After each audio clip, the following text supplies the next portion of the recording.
News Talk 640 WFNC. I've got James McQueen in here. I just did like this. I said cut because I was cutting it to Trevor because we do the podcast, and I keep explaining this to everybody. The podcast now is such that if we leave the music up, then we get banned in a certain amount of countries because of licensing issues. And Mr. McQueen is the director of the Cumberland County Child Support Services here. And we want you to be heard on all the countries in the world today. Thank you.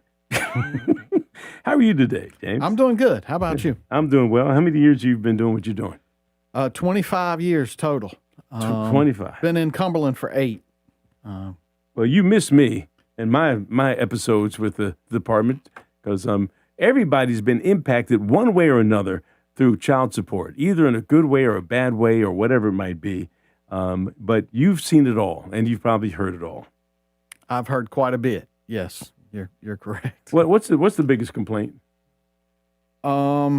It depends on which party is complaining. Those payers complain primarily that I can't afford to live with the amount of money you're taking from me, or it doesn't cost that much to raise a child. Well, let's talk about that because we were talking about that off camera a little bit, and that was something that I mentioned. I had to pay child support for Gilbert Jr., and I mentioned that to the judge, and I even remember, I had a wife who didn't want to let me adopt the child because she would lose her child support. Is that true still? I'm sure that there are folks who use the child as a means of collecting support to add to their personal well-being. But if the amount that you're getting, and let's talk about this because this is why I'm even bringing this up, the amount that my ex-wife was getting was $135 a month. And now I know as the father of that child, it was costing me more than $135 a month to provide for that child. And so to hold on to that $135 a month as opposed to letting me adopt the child because I'm the one raising him anyway was kind of hurtful. Right. And so we were talking about how much does it cost to raise a child. And the question is, how does your agency figure out how much does it cost to raise a child?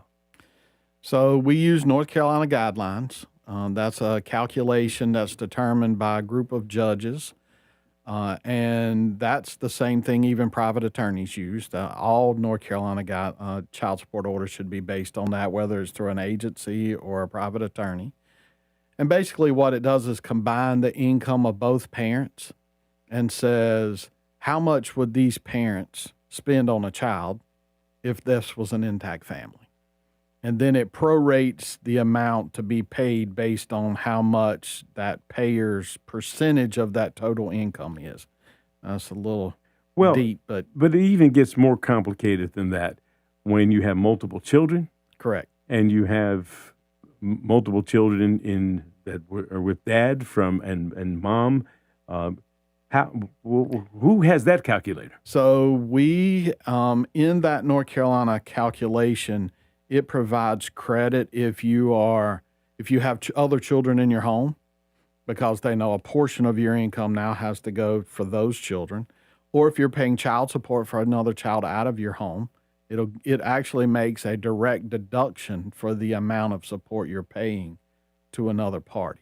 So if your income's $1,000 a month and you're paying $100 in child support, right off the bat it subtracts $100 and starts with your income being $900. Okay, so now let's talk about this.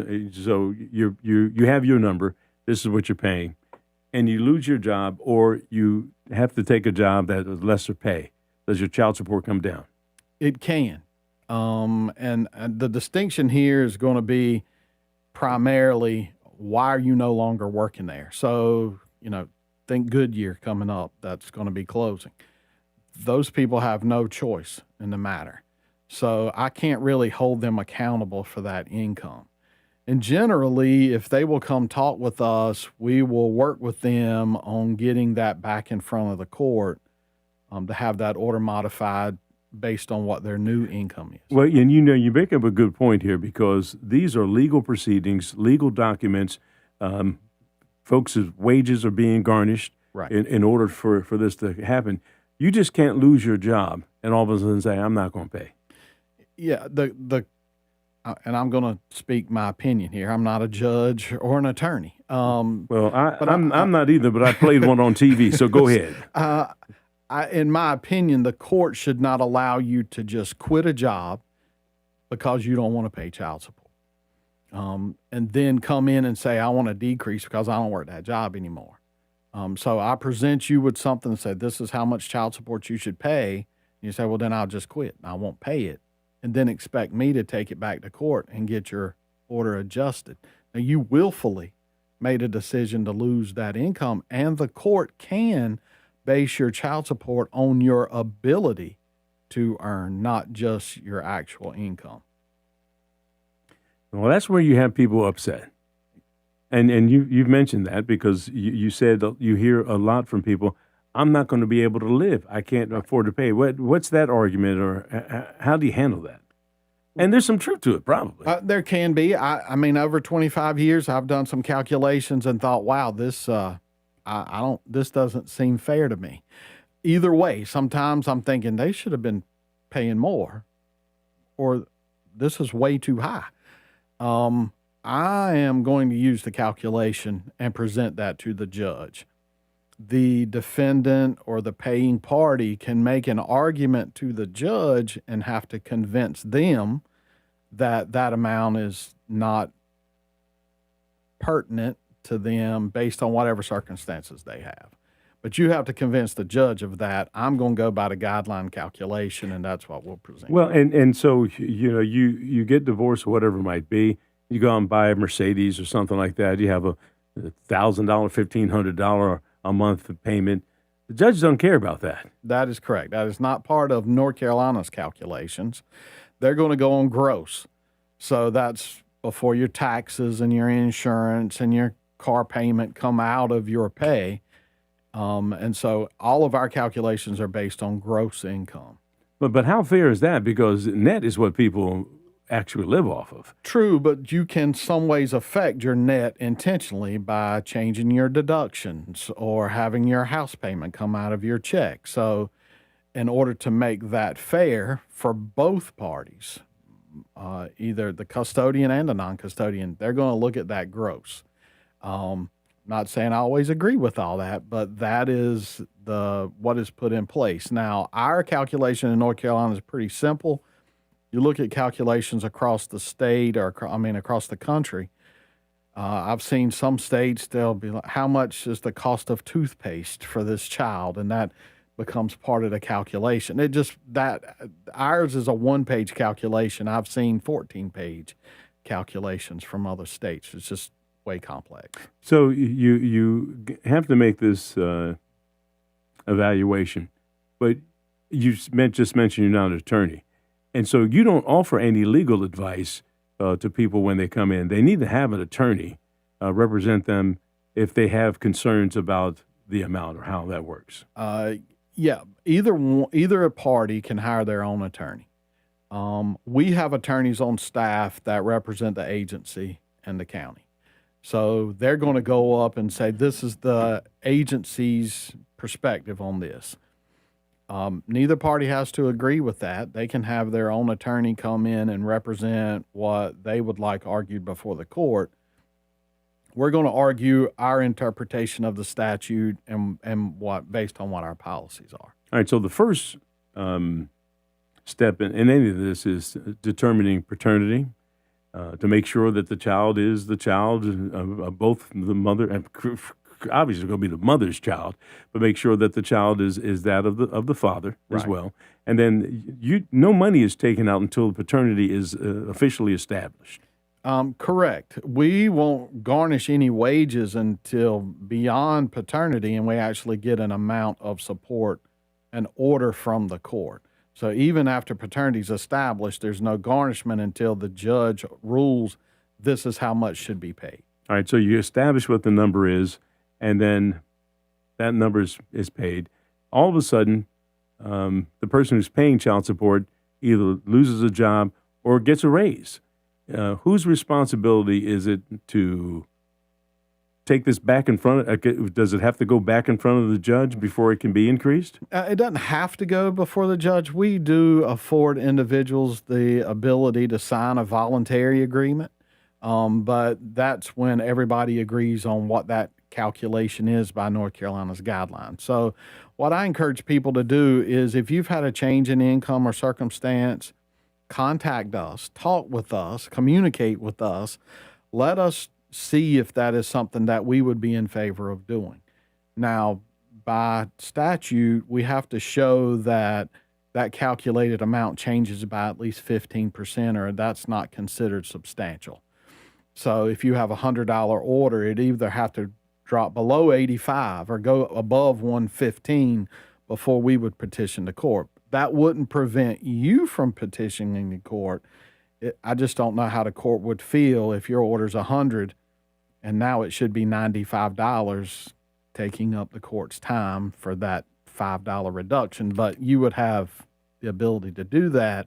You just have to convince the judge that's significant enough for it to be changed. And what income is considered part of the gross? Because there are some people who may have some non-taxable, I don't know if it's an annuity or if they've a disabled veteran or whatever it might be. What part is considered part of the gross? So all income is considered in a guideline calculation. What we do is for those individuals that may be self-employed. So if I do landscaping, then I need to account for the equipment this person uses, the gas that they use. I work for Cumberland County.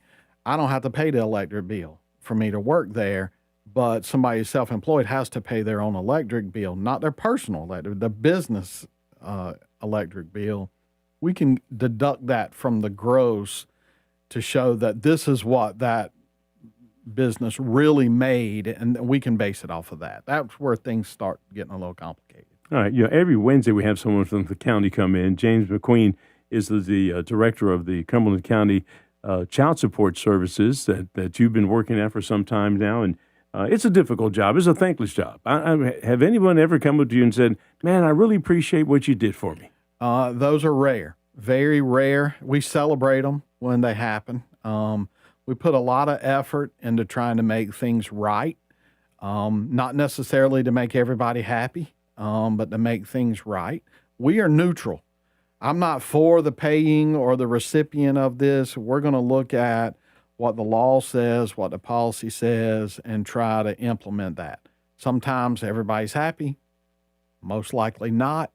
I have a saying in the office is everybody's equally miserable, then we did things properly. Even for our own staff, I say that if everybody here that works here is equally miserable, then everything's balanced that way. Well, James, we appreciate you coming and sharing some information. It's always a tough topic, not necessarily for us to talk about because, I'm not doing anything where I've got to file any application. But when you have the mother and the father coming in, and I assume they come in at different times to put their paperwork in, or have they ever come in the same time and yes, all heck's broken loose? Yeah, we actually have a deputy stationed there. I can imagine. People can get upset. We're dealing with money and family. I mean, I don't know any more two topics other than politics that are going to get people more angry. So we're in the middle of it. But I would like to say we do occasionally have somebody come in and say, "I'd just like to thank you for what you did." They've offered gifts and stuff to folks which we don't accept, but take the thanks gifts. is enough. No, I don't think the county manager would be happy about that. Look, you take the gift and I have you on the news. This just in, James McQueen is a terrible situation here. He's accepted. Right. Anyway, look, we appreciate you coming in and sharing this information. Sure. It's always a tough topic to talk about, but people sometimes get the facts mixed up on how we do it, why we do it, and so to know that there's a formula that you use, and the formula is the formula. Can they go online and see the formula? Yes. They can go to, can just search for North Carolina child support. And they would know how much they're going to pay. Calculation right there they can do. And at that point you say, heck with that, I'm staying married. Well, hey. Okay. If that's what you choose. All right. James, thank you so much for coming in. You're listening to News Talk 640 WFNC. We've got Fayetteville's. You want to go to weather or you need to go straight to commercials? Let's just go straight to commercials. All right. Right now it's 6:56. News Talk 640 with WFNC. This report is sponsored by United States Department of Veterans Affairs. The hardest part was figuring out where to go. Safeguard Veterans connected me to people and resources that understood military life. Veteran-focused support, local connections. Visit safeguardveterans.net and click on your city. Safeguard Veterans. Any door, the right support. We all hear the radio